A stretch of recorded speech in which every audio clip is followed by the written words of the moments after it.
जब एक साथ 20 जवान का शहीद के बाद सुने तो धड़कन बंद ही हो जाता है। तो ये 1962 का भारत नहीं है, 1920 का भारत है। अब इससे आगे ही बढ़ेगा, पीछे नहीं हटेगा। दुनिया तक जाएगा युवाओं का आवाज। और चाइनीज का सामान का हम लोग बहिष्कार करेंगे, पूरी तरह से बहिष्कार करेंगे। ईद का जवाब पत्थर से देंगे, चाइना को एकदम बुरी तरह से तोड़ देंगे। चाइना को हिंदुस्तान न्यूज भारतवर्ष और मैं हूं आपके साथ रमन राय। गलवान घाटी में हुए हिंसक झड़प में भारत और चीन के जो हिंसक झड़प हुई उसमें भारत के 20 जवानों की शहीदी हो गई और उन्होंने देश के लिए सर्वोच्च बलिदान दिया। आपको बता दें कि ये जो हिंसक झड़प हुई थी इसमें चाइना के भी 43 जवान जो है वो मरे थे, लेकिन भारत ने अपने तमाम उन जवानों की पुष्टि की और उन्हें सर्वोच्च बलिदान देश के लिए दिया।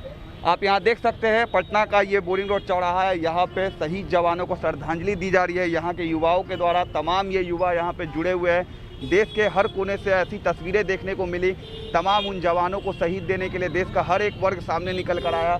और यहाँ जो है यहाँ पे भी युवा वर्ग है, उनसे जानने की कोशिश करेंगे कि जो देशभक्ति की तमन्ना है उनके दिल में भी कितनी है और जो जवानों का हमारा शहीद हुए हैं उनके लिए कितना आक्रोश है। हम बात करेंगे इनसे। क्या नाम हुआ सर आपका? मेरा नाम जयदीप कुमार है।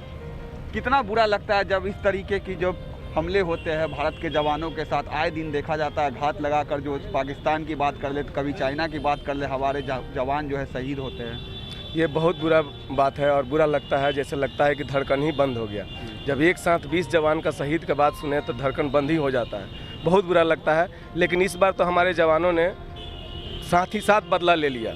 अगर वो लोग 20 मारा तो ये लोग 43 मार चुका है। पूरी तरह से मतलब साथ ही साथ बदला ले लिया। आगे भी हमारा देश और मोदी जी संकल्प लिए हुए हैं कि हम उसको छोड़ेंगे नहीं।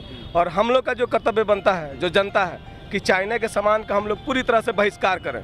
पूरी तरफ से जब तक हम लोग उसके को आर्थिक रूप से डैमेज नहीं करेंगे, हमारे देश से ही कमा कर हमारे देश को ही डैमेज कर रहा है, हमारे सैनिकों को शहीद कर रहा है, ये हम लोग कतई बर्दाश्त नहीं कर सकते हैं। हम लोग पानी में भीगते हुए सारे युवा हैं, कोई रुका नहीं।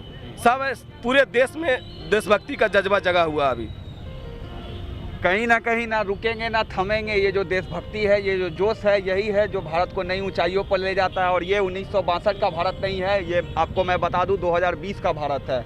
तो जो जोश भी है वही है, रुतबा भी वही है। देखिए बिल्कुल ये 1962 का भारत नहीं है, 2020 का भारत है। और ये जोश अब भारत का कभी रुकने वाला नहीं है, कभी भी नहीं रुकेगा। अब ये आगे ही बढ़ते जाएगा। जो देशभक्ति का जज्बा मोदी जी के आने से जगा है, ये अब कम होने नहीं जा रहा है, ये हमेशा रहेगा। और जनता का फुल सपोर्ट है। हम लोग के सारे जो मित्र हैं अपने आप चाइना के जितने भी ऐप वगैरह थे सबको अनइंस्टॉल कर दिए, सबको कर दिए। ये अपने आप में बहुत बड़ा बात है। जो टिकटॉक दिन रात बनाते रहते थे उसको, उससे मजा लेते थे, उसको बिना कहे किसी के अनइंस्टॉल करते हैं कि हमारे जवान को शहीद कर रहे हैं, तो ये बहुत बड़ी बात है। तो ये 1962 का भारत नहीं है, 1920 का भारत है। अब इससे आगे ही बढ़ेगा, पीछे नहीं हटेगा। हिंदुस्तान ये आप देख सकते हैं, ये देशभक्ति है जो पटना के लोगों में आप देख सकते हैं। तमाम उन जवानों के लिए, उन शहीदों के लिए। एक मेरा आखिरी सवाल, कहीं ना कहीं जो इकोनॉमी की बात कर ले तो भारत की जो इकोनॉमी है, चाइना की इकोनॉमी को अगर प्रोडक्ट्स के मामले में बात करें तो बहुत ज़्यादा ही आर्थिक मदद देती है। ऐसे में हम जैसे तमाम युवाओं को और देश के तमाम लोगों को सामने आना पड़ेगा चाइना के प्रोडक्ट का बहिष्कार करने के लिए, क्योंकि प्रधानमंत्री भी आत्मनिर्भर भारत की बात करते हैं, स्वदेशी की बात करते हैं। तो ऐसे में हर एक शख्स से हमारी भी अपील है कि भारत में बने चीज़ों का इस्तेमाल करें और उन्हें अपनाएं। देखिए भारत में बने चीज़ों को ही हम लोग इस्तेमाल करिए तो बहुत ज़रूरी है, लेकिन ऐसा नहीं है कि अगर थोड़ा सा लालच देख के, थोड़ा सा कम पैसा देख के हम लोग जो ज़्यादा फ़ायदे के लिए चाइनीज़ मोबाइल ऐप करते हैं, तो हम अपने उस पूर्वज महाराणा प्रताप को याद करें जो घास की रोटी खा के और इस देश को अपने आन को झुकने नहीं दिया।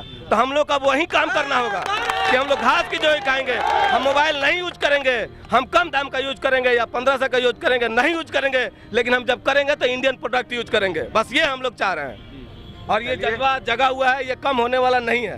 किस तरीके से आपने पटना के तमाम युवाओं को यहाँ पे बुलाया? पटना के कोना कोना से युवा लोग को यहाँ पे जमा हुए हैं और पानी में लोग भीग कर यहाँ पे देशभक्ति इतना जगा हुआ युवाओं के बीच में।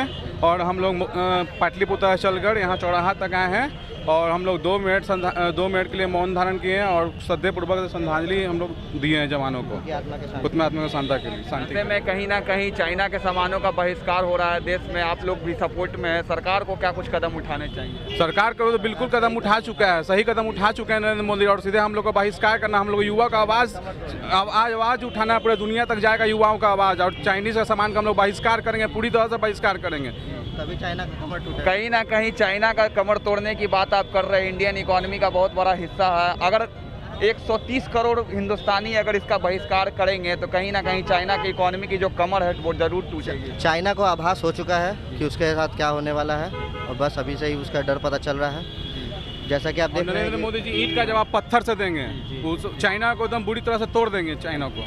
यानी कि आप ये जो जोश है देख सकते हैं, तमाम जो युवा है बता रहे हैं कि जो जोश है पूरा हाई है। सरकार तमाम वो प्रयास कर रहे हैं अपने तरफ से चाइना को तोड़ने के लिए, लेकिन सवाल ये है कि जो जवान शहीद हुए हैं उनके लिए देश में श्रद्धांजलि दी जा रही है सभी लोगों की तरफ से, और सरकार पुरजोर प्रयास कर रही है कि इसका जवाब जो है ईंट का जवाब पत्थर से दिया जाए।